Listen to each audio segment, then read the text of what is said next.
Boker Tov les amis, shalom tout le monde. Boker Tov. Zat Hashem, une excellente journée, bonne préparation pour Pessah. Et Kashrut au Tzadik, Zat Hashem, c'est la meilleure préparation qui est. Merci Hashem, Tzir Rabbeinu. Alors le shiur on fait pour la réfoua shlema du Rav Besançon, Israël Yitzhak ben Fortuné, de David ben Mesoda Cohen, Laura Lia Esther Chava bat Chaya Daniel, Laurence bat Sultana, Laurence Rachel bat Sultana,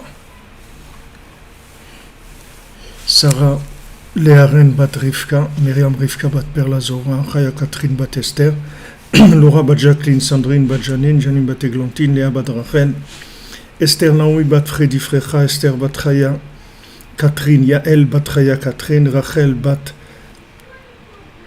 Arecha,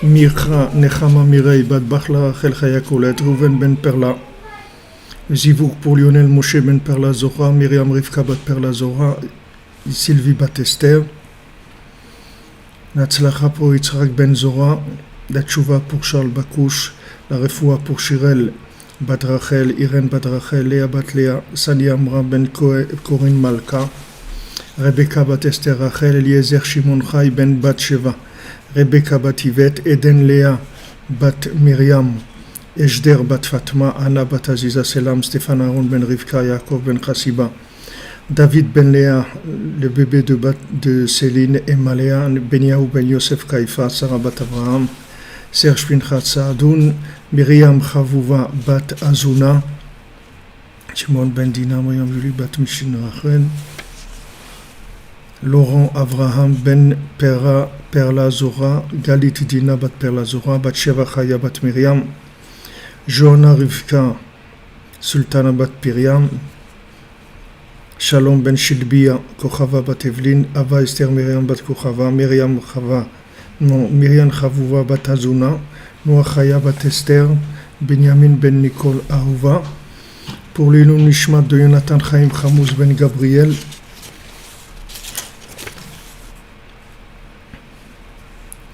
Myriam Mirei bat Louise Aziza, Yehuda ben Sarah Boudaram, Jora Yvette bat Bellara, Tzion ben Gozala, Céline et Maléa, Marie Myriam bat Simcha Mordechai, Yitzhak et Loski.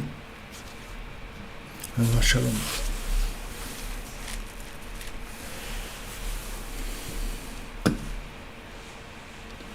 Merci les amis d'être là. Je sais qu'avant Pessah, c'est pas facile, tous les gens sont occupés.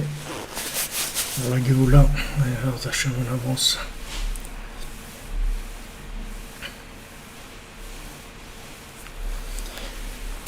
Alors, dans notre Torah 54, hier, on a parlé de Yosef et on a dit que le tikkun du problème du Médamé, il va se faire par Yosef, d'accord?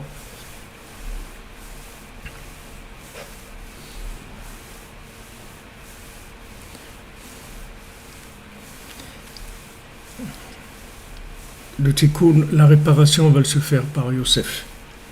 Prinat Asaf Elokim et Cherpati. Donc Rachel, elle a dit, Hachem, il a mis fin à ma honte. Sheu mamtik et hara, sheu prinat haraav, prinat asher lo tikru ot cherpat raav bagoim, et prinat Asaf ruach. Donc maintenant, quelle est la famine? Le principe de, on a dit hier que c'est le principe de que Yosef, il adoucit la famine, d'accord? Il fait en sorte que on va plus avoir faim. Maintenant, qu'est-ce que c'est la faim?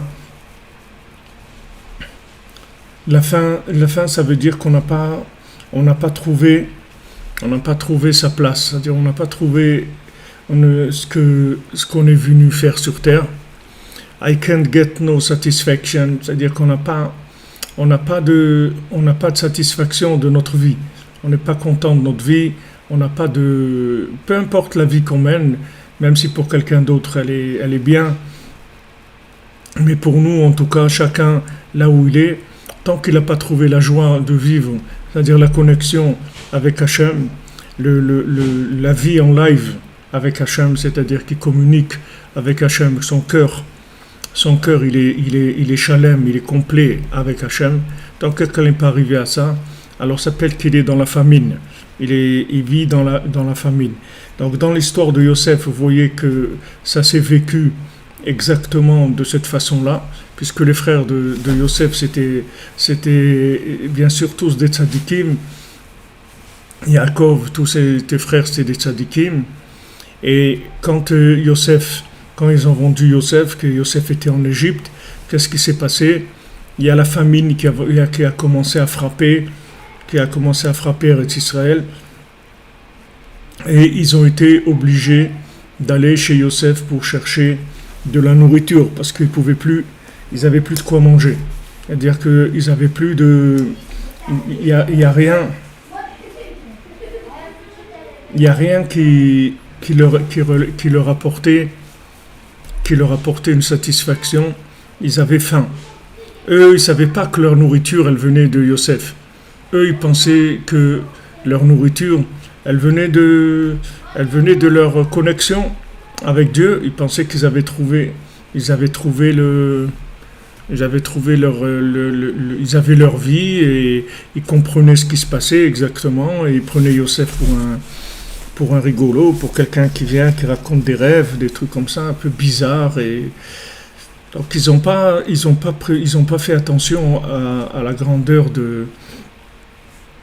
du message de Yosef, et surtout à sa nécessité, c'est-à-dire que ils savaient pas que Yosef, il était porteur en fait de toute la bénédiction du monde, de toute la connexion avec Hachem, de tout ce qui pouvait venir dans le monde, tout passait par Yosef. Après, ils ont vu que Yosef ou Mashbir, l'école Amaret, c'est lui qui nourrit tous les peuples de la terre.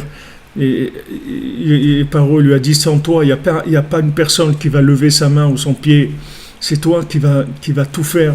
Et dans le monde entier, puisque l'Égypte, c'était le pays qui dominait tout le monde. Donc Yosef, il dirigeait le monde et il nourrissait tout le monde.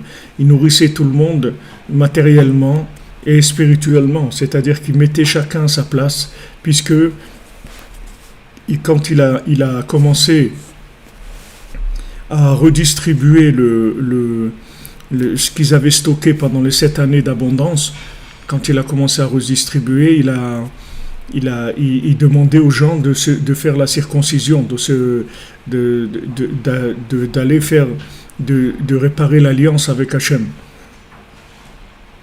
C'était la condition. Celui qui venait chercher à manger, il fallait qu'il répare il fallait qu'il répare la connexion avec Hachem.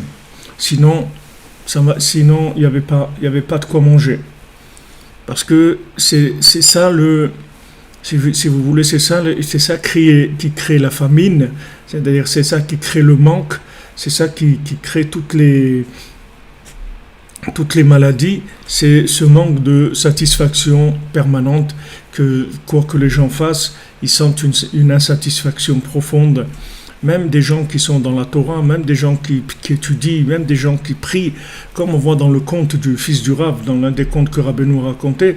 Alors vous voyez, le fils du Rav, c'était un grand tzaddik, c'était un homme, un érudit en Torah. Tout le jour et la nuit, il passait que à servir Hachem, etc. Mais il sentait un manque. Alors son père, il essayait de le consoler avec des consolations des consolations de supermarché, c'est-à-dire il essayait de le consoler, il dit mais non, toi t'es très bien, tout va bien, t'inquiète pas, tout ira bien, ça va passer, etc. Mais ça passe pas du tout, parce que le jeune, il a un manque, et ce manque-là, il y a personne qui lui comble ce manque. Alors il parle avec des amis, et ses amis ils lui disent écoute, va voir le tzaddik. Alors il dit à son père, je vais aller chez le tzaddik. Alors son père il dit, mais laisse tomber, qu'est-ce que tu vas aller chez le tzaddik? Toi tu sais très bien étudier, pourquoi tu vas aller chez le tzaddik? Toi tu comprends tout, t'as une tête, non? Tu comprends les choses, qu'est-ce que tu vas aller faire chez cet homme-là? T'as rien à faire là-bas, etc. Il le décourage. Quand il voit qu'il n'arrive plus à le décourager parce qu'il insiste, il dit ok, on y va, mais s'il y a des problèmes, alors on arrête. Alors il y a eu des problèmes, il y a eu les cieux de la charrette qui s'est cassé. Il y a eu ils ont failli tomber dans la rivière. En fin de compte, ils ont rencontré quelqu'un qui les a découragés en parlant, soi-disant, de façon complètement désintéressée, qui leur a raconté qu'il venait de là-bas et qu'il a vu que ce tzaddik-là, il leur a fait du lachon hara sur le tzaddik. En fin de compte, ils sont rentrés chez eux.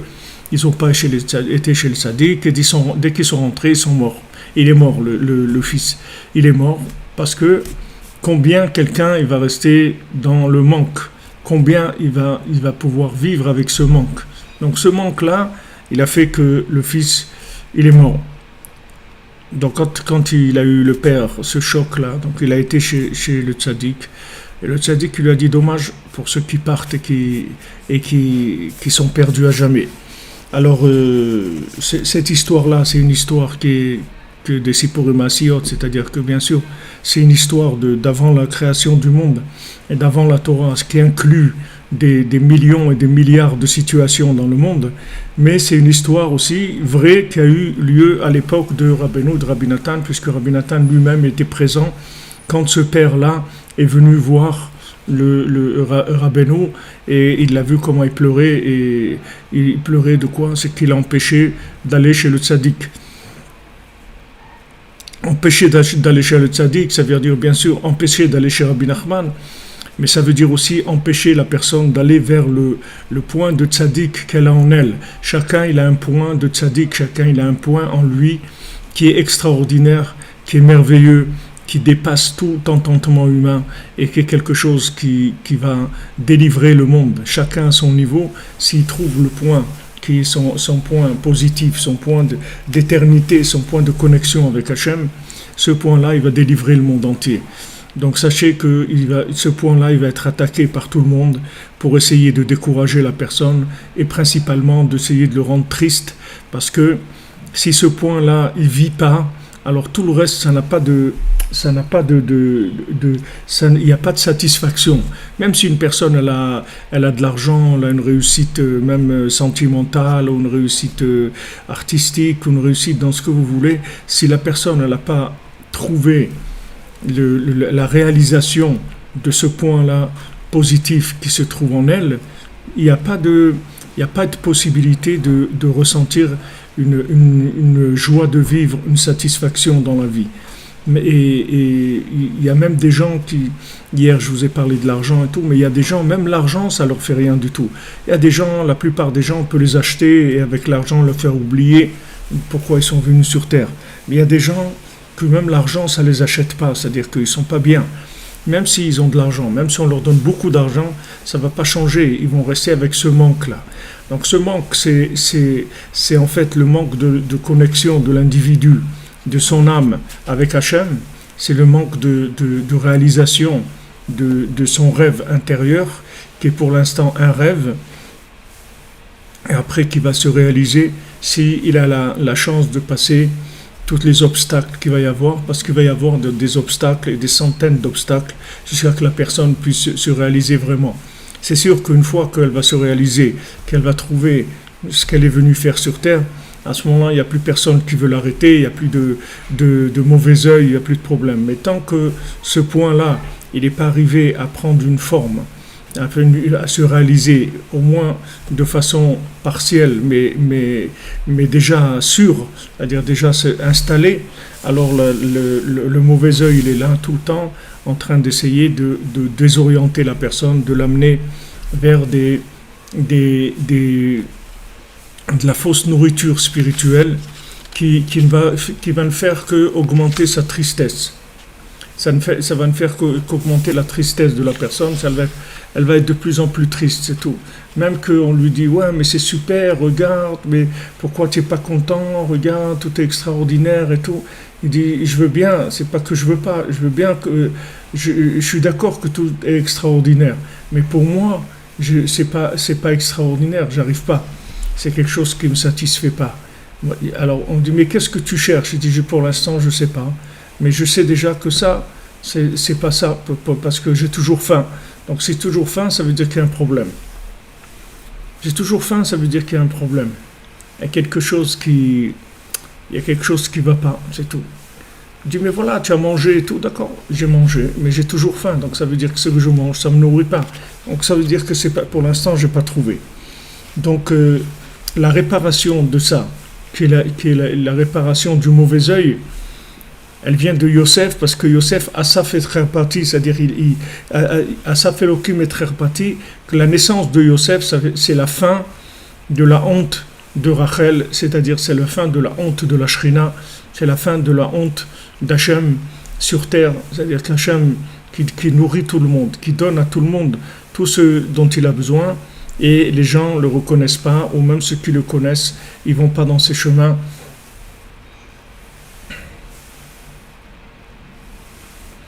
Ils ne vont pas dans ces chemins, c'est-à-dire chacun il est pris par des courants de droite ou de gauche qui l'emportent dans du mensonge organisé. Alors qu'est-ce qu'il fait Yosef? Lui, il adoucit le mal.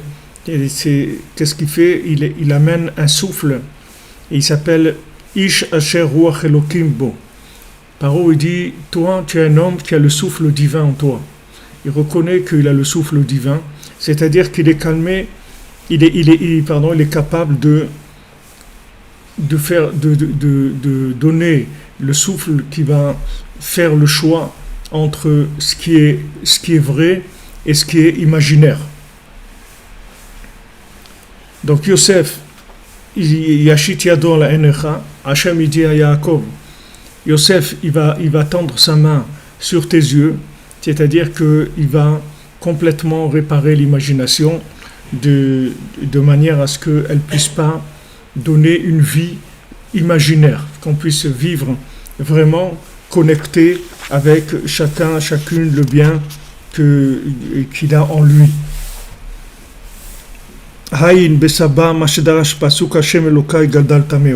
Donc il dit ici, regarde dans le Zohar, que ce qui est écrit sur le verset que Hashem Elokai Gadal Tameod, Hashem tu es mon Dieu, Gadal Tameod, c'est-à-dire qu'il y a ce qu'on avait vu au début de la Torah, qu'il y a le principe de la mémoire du monde futur de façon générale et de façon particulière. Il y a la croyance de façon générale, c'est-à-dire que les gens peuvent croire en Dieu, mais il y a la mémoire en particulier. Vous voyez les gens y croient en Dieu et tout. Vous voyez cet incendie de la cathédrale de Notre-Dame à Paris. Ça a fait bouger des gens. Et vous voyez des centaines de millions d'euros de dons qui arrivent, que les gens aident pour la reconstruction, etc. C'est-à-dire qu'il y a une croyance de façon générale. Mais maintenant, la croyance de façon particulière dans la vie de tous les jours, dans chaque pensée, dans chaque parole, dans chaque acte, ça c'est une autre dimension complètement, c'est-à-dire d'arriver à vivre en connexion permanente. Ça c'est une autre dimension. Il y a la connexion générale, c'est-à-dire d'adhérer à des idées qui sont des idées de foi, et il y a le vécu en connexion avec Hachem en permanence. Ça c'est une autre dimension qui s'appelle Gadal Tameod, c'est-à-dire qu'il y a la mémoire du monde futur de façon générale, et il y a la mémoire du monde futur en particulier dans chacun de mes actes et de mes déplacements ou de mes pensées ou de mes paroles. Est-ce que maintenant cette chose-là que je vais faire maintenant, ou que je vais dire maintenant, ou que je vais penser maintenant, est-ce que c'est quelque chose qui est connecté à l'autre monde ou pas? Ça c'est déjà une autre dimension complètement. Et il y a ça, on ne peut pas y arriver si on n'est pas branché avec Yosef. Donc les frères de Yosef, ils avaient bien sûr cette émouna en général, c'est-à-dire cette émouna générale dans Hachem, et c'était même des tzadikim, seulement ils n'avaient pas la connexion avec le langage adapté à l'actualité du vécu de chacun, et ça les empêchait d'avoir les informations de ce qu'Hachem il attendait d'eux. à chaque instant. Donc on a vu ça dans l'histoire. Dans l'histoire, on a vu que à un moment, la Torah orale a été écrite, c'est-à-dire du moment où on a écrit la Torah orale, ça a été quelque chose qui était très grave, parce que normalement la Torah orale, c'est interdit de l'écrire. La Torah orale, on ne doit pas l'écrire, puisque la raison pourquoi elle est orale, parce qu'elle est vivante, donc elle doit rester orale. Elle doit rester orale, elle ne doit pas être écrite. Et la Torah écrite, c'est une Torah référentielle. C'est-à-dire la Torah écrite, c'est une Torah référentielle, ça s'appelle la mémoire dans sa généralité. Mais la mémoire dans le vécu, c'est la Torah orale. Et normalement, cette Torah orale, on n'a pas le droit de l'écrire, c'est interdit de la Torah de l'écrire. Mais comme maintenant, les sages, ils ont vu que la Torah, elle allait s'oublier complètement, que l'oral, il allait disparaître, donc ils ont décidé d'écrire l'oral. Mais il faut savoir que du moment où ils ont décidé d'écrire l'oral, il a perdu toute sa qualité d'actualisation, c'est-à-dire qu'il est devenu de l'écrit, il n'est plus de l'oral. Donc maintenant, quelqu'un, même s'il étudie la Torah orale, c'est de l'écrit, c'est pas de l'oral. Qu'est-ce que ça veut dire, c'est pas de l'oral? Ça veut dire c'est pas actualisé. Ça n'a pas traversé un vécu individuel. Tandis qu'avant, il y avait la Torah écrite, les gens ils vivaient en connexion et ils transmettaient la Torah orale. C'est-à-dire que les parents ils transmettaient, les rabbins ils transmettaient, les gens entre eux ils discutaient de la Torah orale, c'est-à-dire une Torah qui passait par le vécu du moment. Donc ça permettait la connexion en particulier. Mais du moment où ils ont décidé d'écrire la Torah orale, donc la Torah orale elle est devenue écrite, et il est resté que l'écrit. Et maintenant, l'oral, sauf qu'il peut, débrouille-toi, c'est tout. Fais ce que tu peux, c'est tout. Va puiser dans l'écrit ce que tu veux. Et là, c'est la fête. Là, c'est la fête au village. Là, c'est la fête à l'imagination. Là, c'est le délire imaginaire qui commence. Chacun, il va vous interpréter la Torah comme il a envie, comme il s'est levé ce matin, comme il a les intérêts qu'il a, tout ce qui peut être imaginaire. Ça va être le libre cours à l'imagination totale. C'est-à-dire que ça va délirer complètement. Ça va partir complètement dans l'imaginaire. Complètement. Parce que maintenant, la référence, les gens ils vous amènent des références de l'écrit tout le temps. Ouais, un tel il a dit ça, donc ça veut dire ça. Un tel il a dit ça, ça veut dire ça. Mais maintenant, là, aujourd'hui, comment on le vit ça? Il n'y a pas quelqu'un qui est dépositaire de la Torah orale. Il y a que le tzaddik. Il n'y a que Yosef, c'est tout. Il n'y a personne qui a la Torah orale. Personne qui a la Torah orale. Yosef, il parle 70 langues. Yosef, il parle toutes les langues, c'est-à-dire qu'il connaît tous les langages de transmission qu'il y a dans le monde. Imaginez-vous ces deux qui sont vous demandés à Yosef d'interpréter leurs rêves. Comment ils étaient? Ils étaient là, ils rêvent des choses, ils ne savent pas qu'est-ce que ça veut dire. Ils ne savent pas ce que ça veut dire. Alors Yosef, il dit, demain tu vas sortir, Paro, il va te remettre il va te redonner ton poste. Et l'autre, il lui dit, tu vas sortir, il va te pendre. Yosef, il va te pendre. Et Paro, il va te pendre. Maintenant, d'où Yosef il sait ça? Parce qu'il a le Birour Hamdamé, parce qu'il a le tri de l'imagination, parce qu'il est en connexion, et il sait exactement qu'est-ce qui correspond à de la vérité et qu'est-ce qui ne correspond pas à de la vérité. Il sait exactement chaque chose, qu'est-ce qu'elle veut dire. Il a chaque élément, il sait exactement ce qu'il veut dire. C'est-à-dire qu'il le met à sa place, il le met dans son contexte. Ça vient du principe de la malchoute, de la royauté. Ça, c'est le signe d'un roi. Un roi, c'est quelqu'un qui sait donner la place à chacun. C'est ce qui s'appelle un roi. Dans les Sipurei Masiot, dans le conte du Ben Melech et Ben Shifra, du fils du roi et du fils de la servante. Vous voyez que maintenant, le fils du roi, il est à la recherche de son identité, il cherche sa place, parce qu'en lui, il sent qu'il est un roi.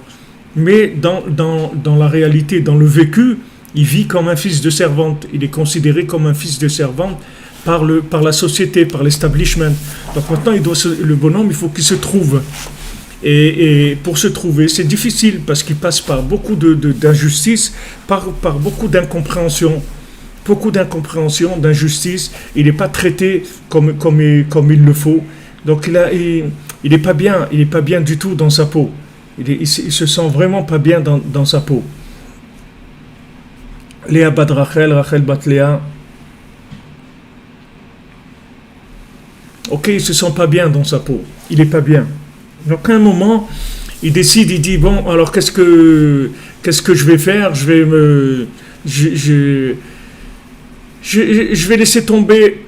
Je vais laisser tomber, mais ça le rattrape. C'est-à-dire ça le rattrape.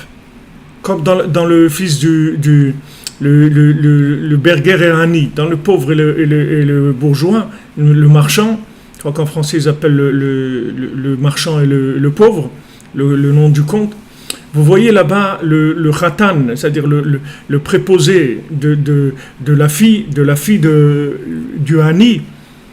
Il en a tellement marre de cette persécution-là qu'à un moment il va sur une île et il dit ça y est, laissez-moi tranquille. Voilà, il a trouvé une île et là-bas sur cette île-là, il va passer sa vie tranquillement et ça y est, il a trouvé une île extraordinaire. Il y a il y a du soleil, il y a des arbres fruitiers extraordinaires, il y a du poisson, il y a des trucs. Et il se fait là-bas, il se fabrique un arc avec des flèches, il pêche du poisson, il se défend des bêtes sauvages et il se fabrique un instrument de musique avec les nerfs des animaux, etc. Et voilà, il est bien là-bas, il dit que pour ce que c'est la vie, je préfère passer ma vie ici parce que ça suffit de ces persécutions-là. Il y a cette attitude, on voit, que chez tous les chercheurs, tous les gens qui ont cherché la vérité vraiment, il y a un moment ou de ras-le-bol comme ça, il y a un moment où on préfère le confort à la recherche. Parce que chacun est à un moment où, jusqu'où quelqu'un il va continuer à chercher et il va être comme ça persécuté dans sa recherche. Alors que en fait, qu'est-ce qu'il veut? Il veut mettre en place sa malchoute, c'est-à-dire sa royauté. Que sa royauté, en fait, c'est la royauté d'Hachem, c'est tout, c'est pas autre chose. C'est pas pour lui, on n'est pas là pour nous, on est là pour révéler Hachem. On a un message unique, on est porteur chacun d'une lettre du message, et quand toutes les lettres-là vont se réunir, elles vont être Béchalom, alors il va y avoir le message clair, c'est tout. Tout le monde va être à sa place. Alors cette recherche-là de la royauté, elle est très difficile, elle est amère, il y a des moments où c'est très amer. Mais à la fin, quand il prend conscience qu'en fait il est vraiment un fils du roi et qu'il va essayer d'aller prendre le pouvoir et d'être roi dans un pays de gens qui étaient d'un niveau très très élevé, de très grande intelligence, et qu'il va se mesurer là-bas pour pouvoir prendre le pouvoir, vous allez voir que son pouvoir, et se traduit par quoi? Par mettre à sa place des éléments qui ne sont pas à leur place. C'est tout, c'est comme ça que le pouvoir il va se traduire. C'est-à-dire dans la réalité de ce monde, le pouvoir il s'est traduit dans la capacité de mettre les choses à leur place par rapport à l'organisation mondiale de la révélation de la parole d'Hachem. Donc tant que quelqu'un il n'a pas fait il s'est pas trouvé, la conséquence du fait qu'il s'est pas trouvé, ça veut dire qu'il va y avoir des choses qui vont pas être à leur place. Comme on voit Rachel, elle est mevakal banéa. Pourquoi Rachel elle pleure sur ses enfants? Pourquoi Léa elle pleure pas sur ses enfants? Pourquoi c'est Rachel qui pleure sur ses enfants? Parce que Rachel elle a donné Yosef, c'est-à-dire Rachel, elle sait exactement chaque chose où elle doit être. Rachel mevakal banéa, Rabbeinu dit dans la Torah Bereshit Léné Kol Israël, la Torah 67 dans l'Écoutez Moharan, Rabbeinu dit Rachel mevakal banéa she'enam al mekomam, ils sont pas à leur place. C'est ça le médamé. Médamé, Paro, il donne un travail d'un homme à une femme, le travail d'une femme à un homme. Il met quelqu'un, un homme il aura une femme il aura un homme. Un homme il se marie avec un homme, une femme elle se marie avec une femme. Et quelqu'un il vit avec un chien, chacun il le déphase de sa nature. complètement. Donc cette personne-là, c'est sûr que son message, jamais elle va le sortir. Du moment où maintenant, elle n'est pas à sa place, c'est impossible que son message sorte. Son message, il ne va pas sortir. Et si son message ne sort pas, il va nous manquer quelque chose. À toute l'humanité, il va nous manquer quelque chose. Parce que sa part de message, elle nous est indispensable. La part, c'est-à-dire sa note de musique à lui qui va amener dans cette symphonie extraordinaire, on en a absolument besoin parce que sinon on ne va pas comprendre le message.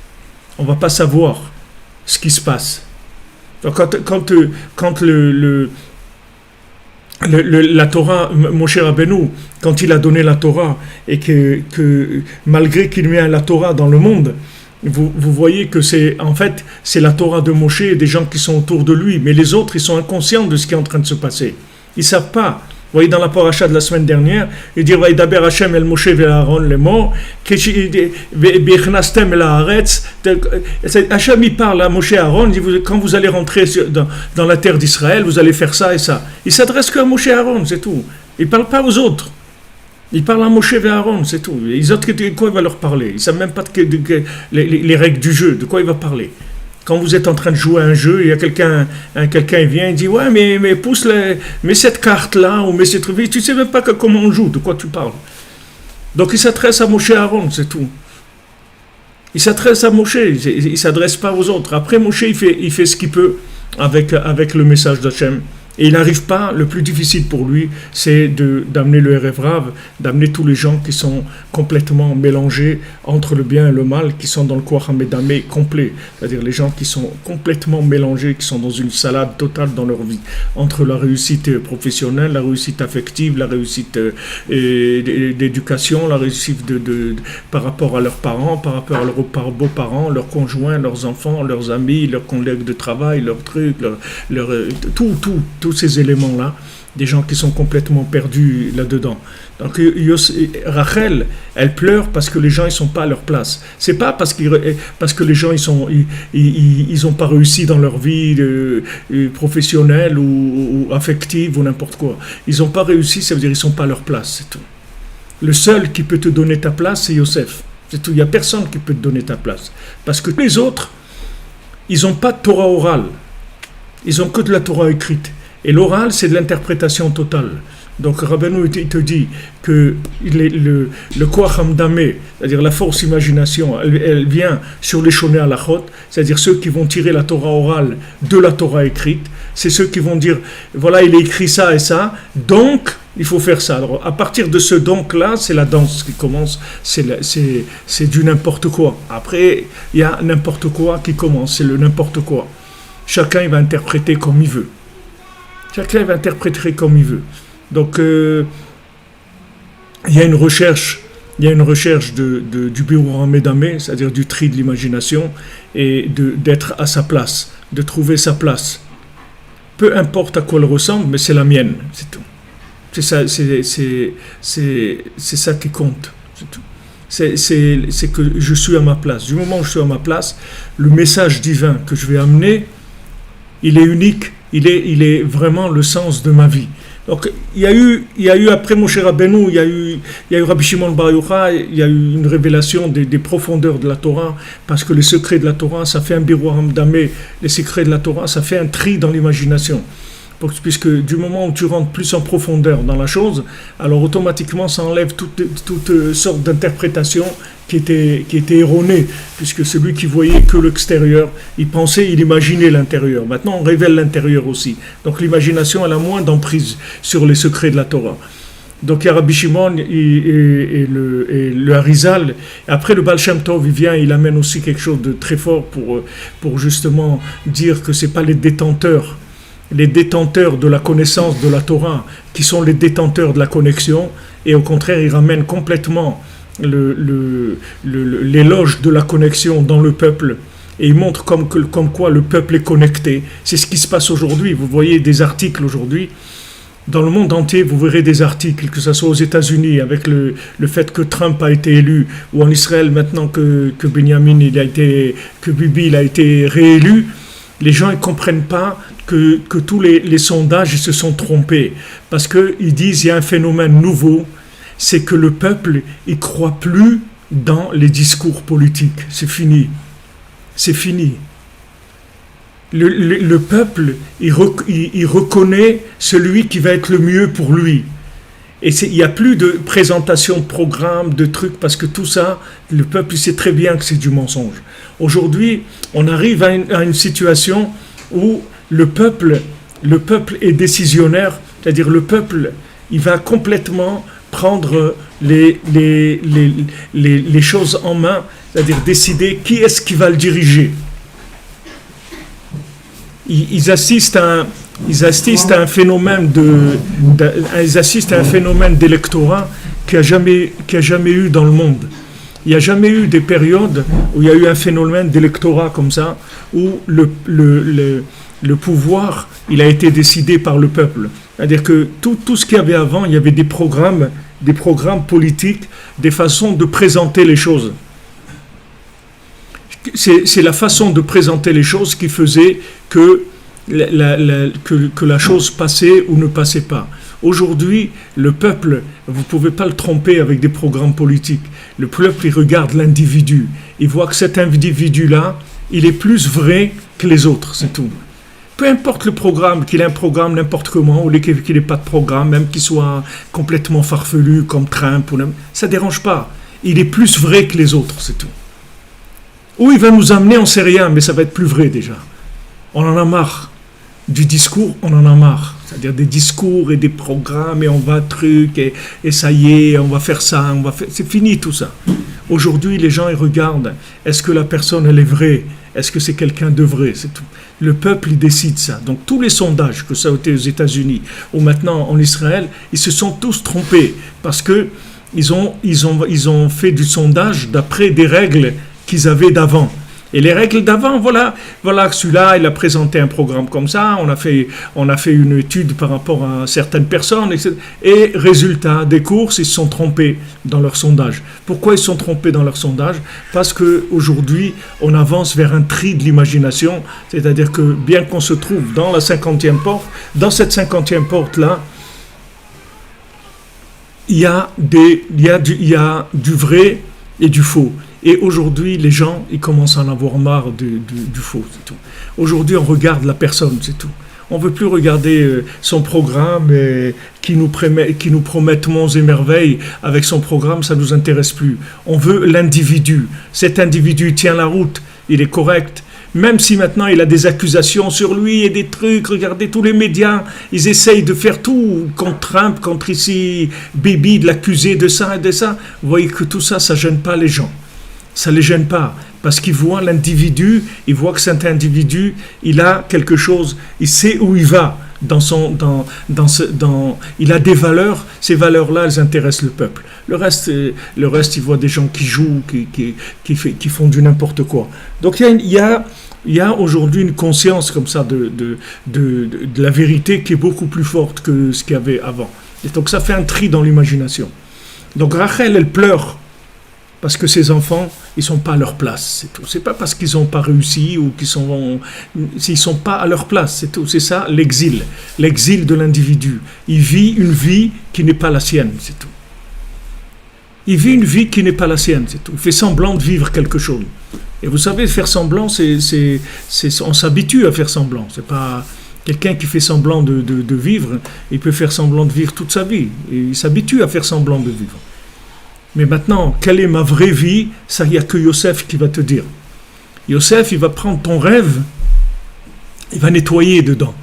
Ce qui est complètement imaginaire. Et même ce qui est vrai, il va te le traduire dans ce qui est actuel.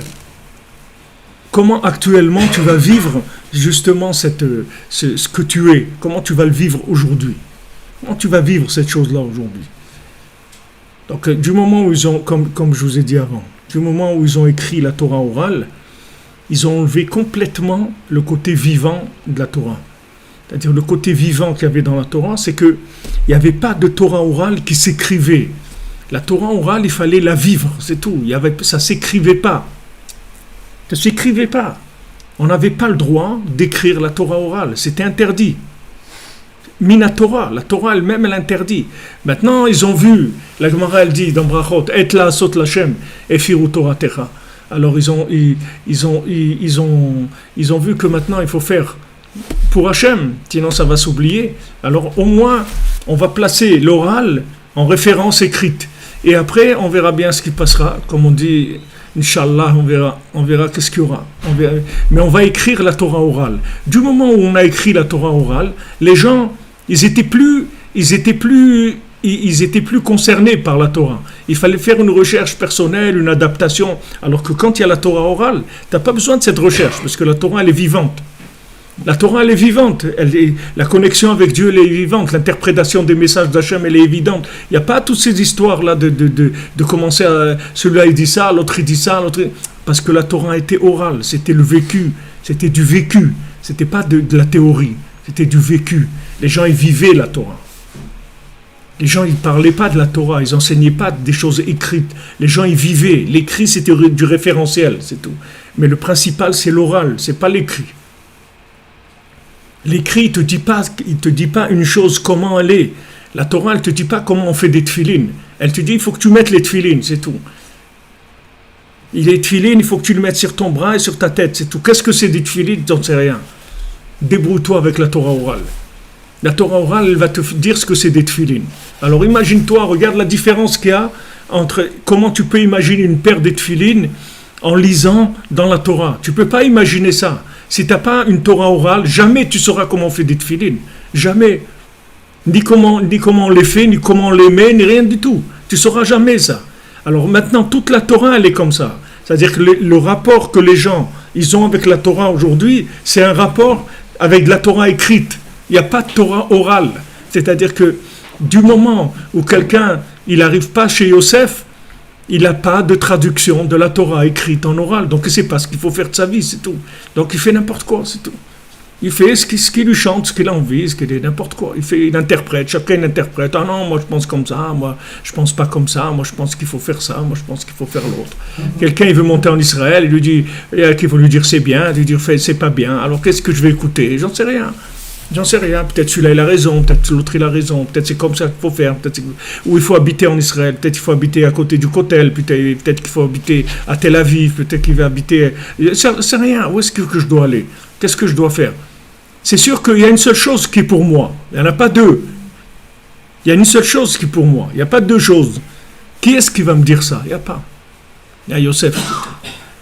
Tu vas chez Yosef, tu lui demandes, voilà, interprète-moi ma vie. Je ne sais pas quoi faire. Je ne sais pas quoi faire. Voilà, je ne sais pas. Ça. Quels sont mes critères de choix? Ils sont imaginaires, je ne sais pas. Les rêves, Yosef, il leur interprète les rêves à tous. Un paro, il le voit, il dit, mais toi, tu es un homme qui a le souffle divin en toi. Tu as le souffle divin en toi. C'est-à-dire que tu sais brancher les gens, les connecter avec la réalité divine. Et tu vas mettre la personne à sa place, c'est tout. Yosef, il met les gens à leur place. Il leur dit, voilà, toi, tu vas te mettre là. C'est ça ta place. Des fois, c'est difficile parce que la personne s'est habituée à vivre une autre façon de vivre. Non, pas grave, mais elle est à sa place. Ça y est, maintenant, on n'a plus qu'à avancer, c'est tout.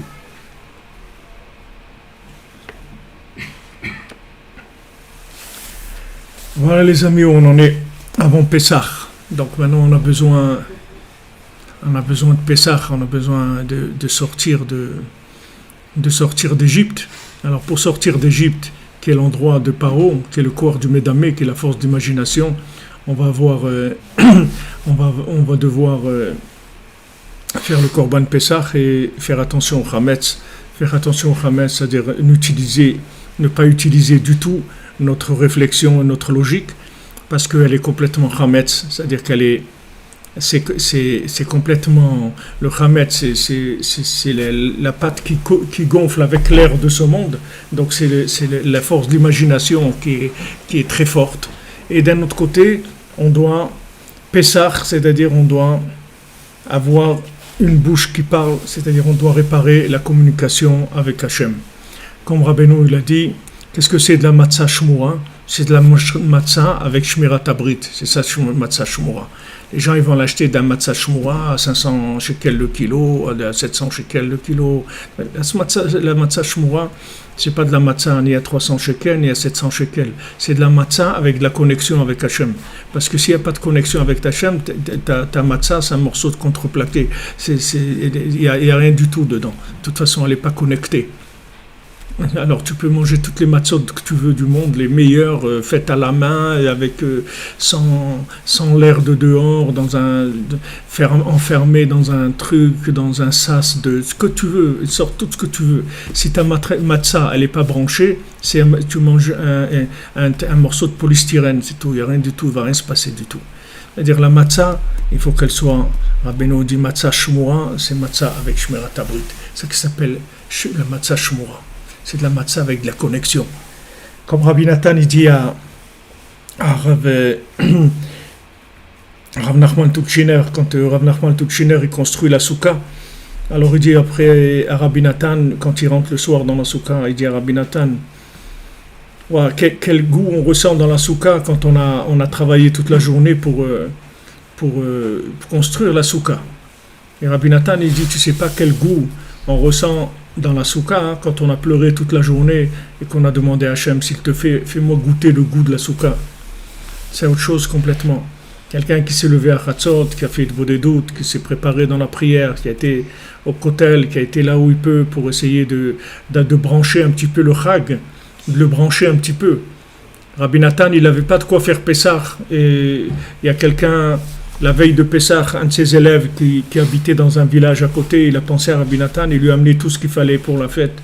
La viande, les matzot, et les légumes, tout ce qu'il fallait, le vin. Alors, il raconte comment il était Rabbi Nathan, que toute sa famille, elle était affolée. Imaginez-vous, le matin de Pessah, ils n'ont rien pour faire la fête, rien. Ni les matzot, ni le vin, ni rien, ni de la viande, rien du tout, ils n'ont rien. Et Rabbi Nathan, il est tranquille, il n'a pas de problème dans sa tête. Et toute sa famille, elle est complètement affolée. Comment on fait? Alors après, ça arrive, tout arrive. Baruch Hashem, il reçoit tout. Alors tout le monde est content, ouais, on a tout. Alors Rabbi Nathan, il leur dit, il y a la matzah, il y a la viande, il y a le vin, il y a les légumes, il y a tout. Baruch Hashem, on a bien nettoyé la maison et tout. Mais Pessah, lui, où il est? Où il est Pessah? C'est quoi Pessah? C'est quoi Pessah? Comme disait Rav Chaikin à la Shalom, il disait Pessah, c'est pas le gras double. Hein? Pessah, c'est pas le gras double. Il criait comme ça, il nous disait à la yeshiva. C'est pas le gras double, parce qu'il y avait des histoires en France avec la cacheroute, il y avait trop de gras double par rapport aux animaux qu'ils avaient abattus, donc ils allaient acheter du gras double un peu à droite, à gauche, les bouchers pour satisfaire les demandes qu'il y avait. Alors Rav Chaikin disait Pessah, c'est pas le gras double, c'est pas ça Pessah. Donc Pessah, le mot Pessah, ça veut dire c'est une bouche qui parle. C'est ça ce que ça veut dire en hébreu. Pessah, une bouche qui parle. Donc c'est la libération de la communication. Et c'est que la communication qui va nous permettre de pouvoir trouver notre place. Donc Yosef, il parle 70 langues. Il va t'apprendre à parler ton langage avec Hachem. Il va t'apprendre comment c'est la prière. Qu'est-ce que c'est la prière? Comment on prie, comment on dialogue avec Hachem et comment on rentre en contact avec Hachem de façon permanente, c'est-à-dire vivre avec Hachem, accepter ses appels.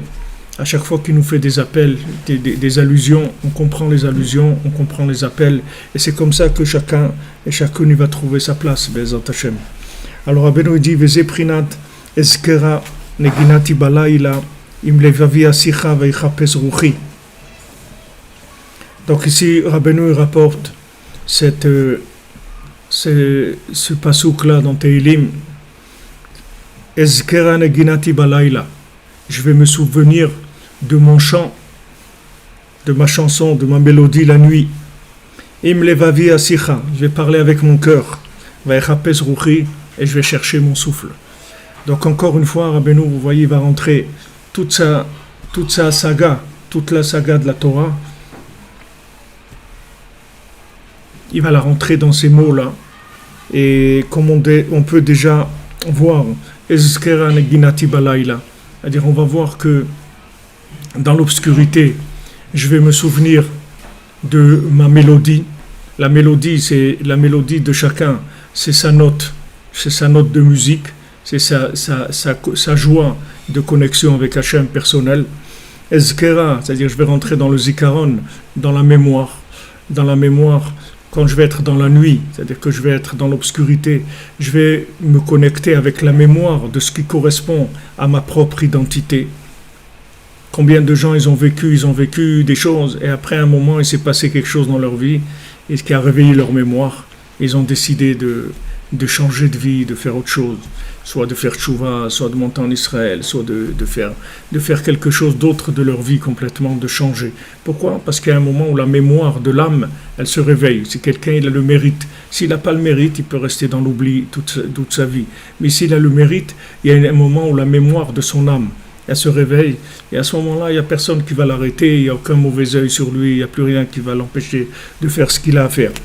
Donc ça, c'est le zikaron, c'est ce que Paro il a attaqué, puisque Paro il a dit de tuer tous les zachar. Zachar, c'est la chose zikaron, c'est celui qui se souvient, c'est celui qui a la mémoire de l'autre monde. Donc Paro il disait de le tuer, et maintenant la refoua, c'est ezkera neginati balayla, c'est-à-dire je me lève la nuit, je me lève à Chatzot, 6 heures après la tombée des étoiles, et là-bas je vais chercher ma mélodie, puisqu'à ce moment-là, à Chatzot, il y a le vent du nord qui souffle dans le violon de David. En fait, je ne sais pas si c'est une harpe, on dit une harpe ou un violon, mais d'après ce que Rabbeinu dit ici, je ne sais pas la harpe si elle a pas de caisse de résonance, la harpe, non?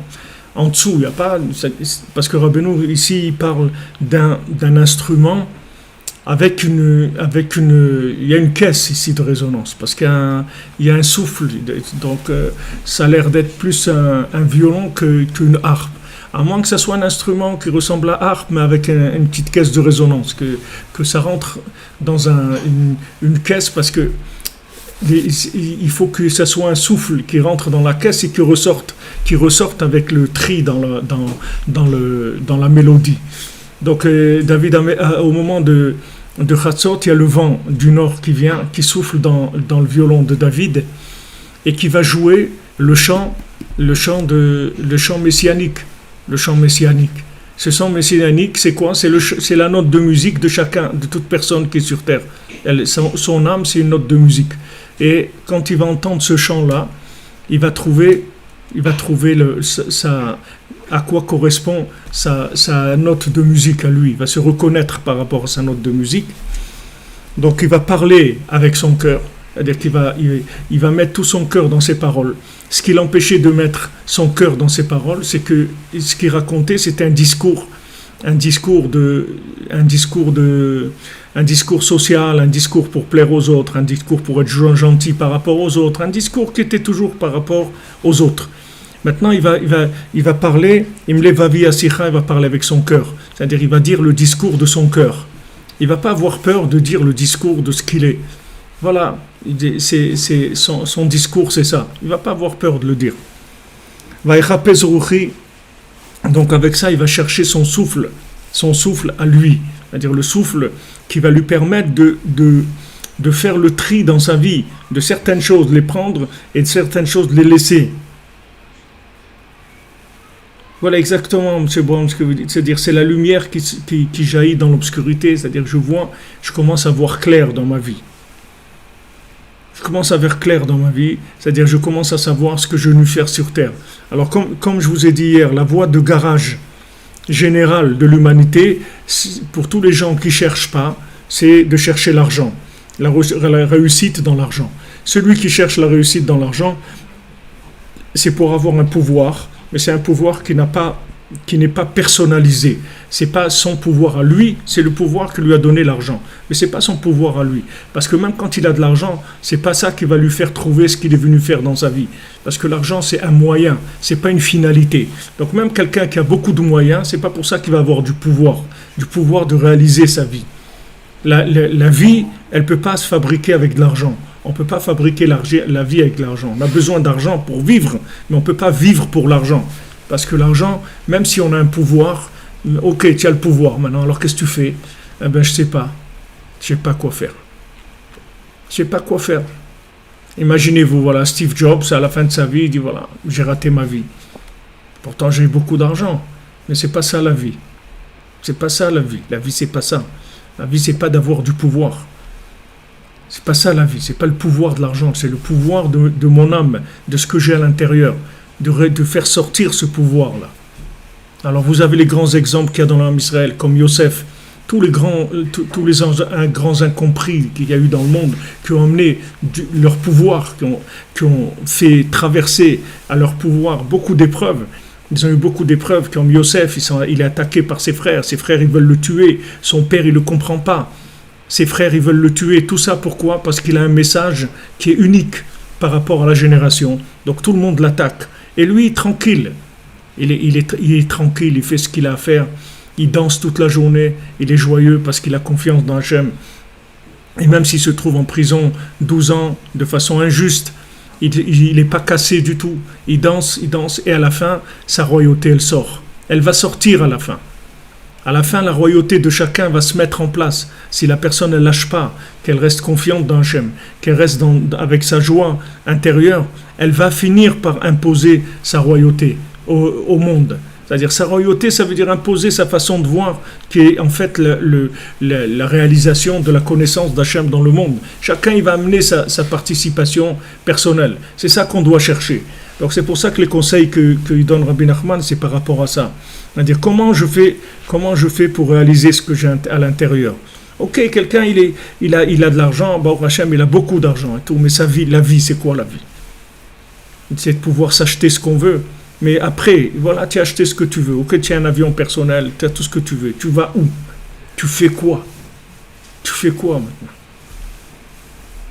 Ok, tu as eu beaucoup d'argent, tu es très riche. Okay. Et après, qu'est-ce que tu fais? Qu'est-ce que tu as fait? Qu'est-ce que tu as amené au monde? Tu as amené quoi? De l'argent dans le monde? Tu as amené quoi? Des immeubles, des affaires. Qu'est-ce que tu as fait dans le monde? Toi, tu as une note de musique à l'intérieur. Tu as ton âme, tu as ton message. Ton message, il est unique. C'est ça que tu dois amener dans le monde. C'est ça. Et ça, tu ne peux pas le trouver avec l'argent, tu peux le trouver avec rien. Tu peux le trouver que dans la connexion avec Hachem. C'est tout. Tu ne peux pas le trouver autrement. Donc la sortie d'Égypte, elle ne se fait pas avec de l'argent. Au contraire, ça se fait dans la simplicité totale. Et on sort avec de la matzah, quelque chose qui est très simple. Et le principal, c'est qu'on sort avec Moshe Rabbeinu, c'est tout. C'est ça le principal. Donc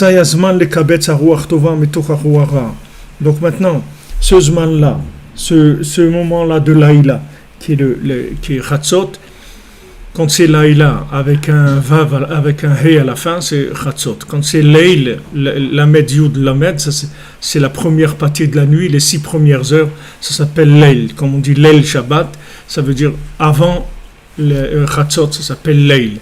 Après Chatzot, ça s'appelle Laïla, avec le He, parce que justement le He, c'est le principe de la Malchut, c'est le principe de Hel, comme on avait dit, Helachem Zara, voilà, que vous ayez des enfants, c'est-à-dire que c'est le principe de la connexion et de la vie avec Hachem.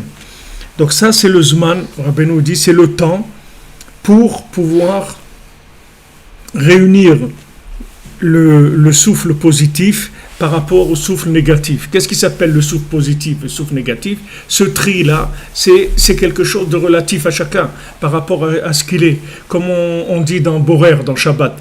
Maintenant, tu n'as pas le droit de trier dans Shabbat entre ce qui est bien et ce qui est pas bien, entre ce qui est positif et négatif, entre ce que tu aimes et ce que tu aimes pas.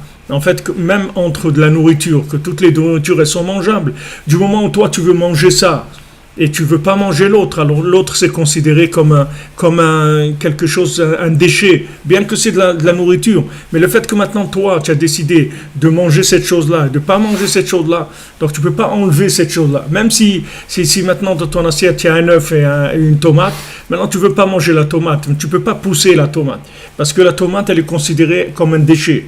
C'est pas un déchet, pour quelqu'un d'autre c'est très bon, mais toi maintenant tu veux pas manger la tomate. Donc par rapport à toi, ça s'appelle un déchet, pas par rapport à quelqu'un d'autre. Donc le tri entre le souffle qui est positif et négatif, c'est pas quelque chose qui est absolu, c'est quelque chose qui est relatif, qui est donné à chacun. Chacun ce qu'il a en lui, il y a personne qui peut comprendre ce qu'il a en lui. Il n'y a personne qui peut comprendre le souffle qui l'anime. Il n'y a personne qui sait ça. Alors comment on va trouver cette cette chose-là, puisqu'on est socialement dans un monde où il n'y a que des échanges des uns par rapport aux autres toute la journée. Comment on va faire? Il y a ce moment-là au milieu de la nuit, on est tranquille, où il n'y a pas d'interférence de quoi que ce soit de l'extérieur. Et à ce moment-là, on se connecte avec tous les tzadikim, avec la shrina, avec tout, et notre souffle de vie, il reprend complètement de l'énergie. C'est le moment pour se connecter avec la vérité qui est en soi. C'est le moment. C'est-à-dire que c'est à ce moment-là le principal du temps de la Hitbodedut. Il y a la Hitbodedut elle-même, que Rabbeinu dit Hitbodedut ma'ala eliona gdola min hakol, que la Hitbodedut c'est la chose la plus grande qui est, c'est-à-dire le dialogue avec Hachem.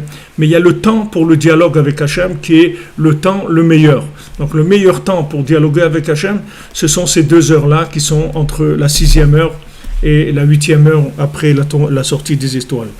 L'Hitboded beno le ben kono, de s'isoler entre soi-même et son créateur, ou le faresh sichato le fnei Hashem idbar, et de s'expliquer devant Hashem, de discuter devant Hashem, et de parler sa sikha à lui, de dire à Hashem ce qu'il a envie de lui dire par rapport à ce qu'il ressent lui-même, par rapport à ce qu'il est en train de vivre. La suachim levavo, de parler avec son cœur, ou le chapes à ruach tova, c'est-à-dire il va parler avec son cœur, il va chercher le souffle positif, c'est-à-dire il va chercher les points positifs qui restent en lui encore, c'est-à-dire qui n'ont pas été dévorés par le social, qui n'ont pas été dévorés par la société, qui n'ont pas été dévorés par l'entourage, c'est-à-dire qu'on l'a pas déguisé, ces choses-là, on les a pas déguisées, c'est resté des choses vraies. Il est arrivé à faire quelque chose qu'il avait envie de faire.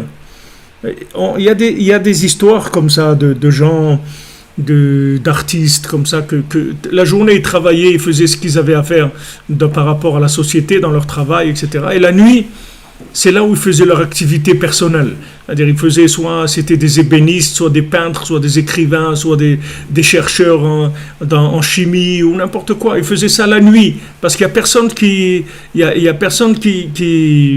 les aidait dans ce sens-là. Et s'ils avaient dit aux gens, voilà, j'ai envie d'écrire un livre, alors tous ces gens ils seraient mis à se moquer de lui. Ils disaient, toi tu vas écrire un livre, mais toi qui tu es pour écrire un livre? Et lui il a envie d'écrire un livre, c'est tout. David Amelech, il a écrit le Teilim, c'était son livre. Il est resté interdit 400 ans par les rabbanim. Ils ont interdit le Teilim 4 siècles. 4 siècles, c'est interdit d'imprimer le Teilim. Ils ont dit, c'est un livre, il ne faut pas l'imprimer, c'est interdit de lire le Teilim. Après 4 siècles, ils ont dit, le Teilim. Ça leur a mis 4 siècles à comprendre qu'est-ce qu'il a écrit David Amelech. Ça, c'était les rabbanim de l'époque, ne parlons pas le peuple, que les gens ne savaient même pas que ça existait.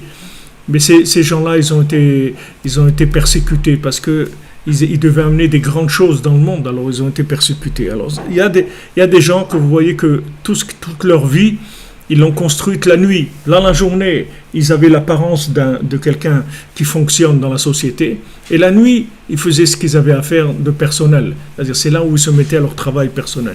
Alors, cette Nekuda de la Hitbodedut la nuit, c'est pour nous permettre à chacune, d'arriver à ce en quoi on doit arriver. Shimon, derrière là, il y a... Derrière là, il y a un petit sac bleu comme ça. Prends-le, c'est pour toi. Derrière là, sur la table. Au milieu de la nuit, il n'y a pas d'interférence, il n'y a pas d'onde, il n'y a pas d'onde sociale, il n'y a pas d'onde de rapport binaire avec le monde, il n'y a pas d'onde du regard d'autrui. Il n'y a que Hachem, c'est tout. Donc au milieu de la nuit, c'est là où je vais construire ma nekuda de lien avec Hachem. C'est au milieu de la nuit. Et dès que je vais trouver les points positifs qu'il y a en moi, les varera mitocharuara, c'est-à-dire que maintenant ces points positifs, je vais les faire le birour, c'est-à-dire je vais les débarrasser du souffle négatif. Le souffle négatif, c'est tout ce qui va de l'extérieur, tout ce qui va vouloir m'amener vers ce que les gens ils veulent, vers ce que la société elle veut, vers ce que le monde il veut, etc. Mais moi j'ai ma vie à moi, j'ai ce que je suis venu faire. Ça, il n'y a personne qui peut le vivre à ma place. C'est Zeprinat Nigun Hanal, que ça c'est le chant en question, que grâce à ce chant-là, on va pouvoir garder la mémoire. Que grâce à ça, il va pouvoir se rappeler de son but final, ultime, qui est le monde futur, ולחשוב תלמיד על סופו ולדבקה מחשבתה בעלמא בעתה. Tamid, et tout le temps avoir pensé à la finalité des choses, amener les choses toujours à leur finalité.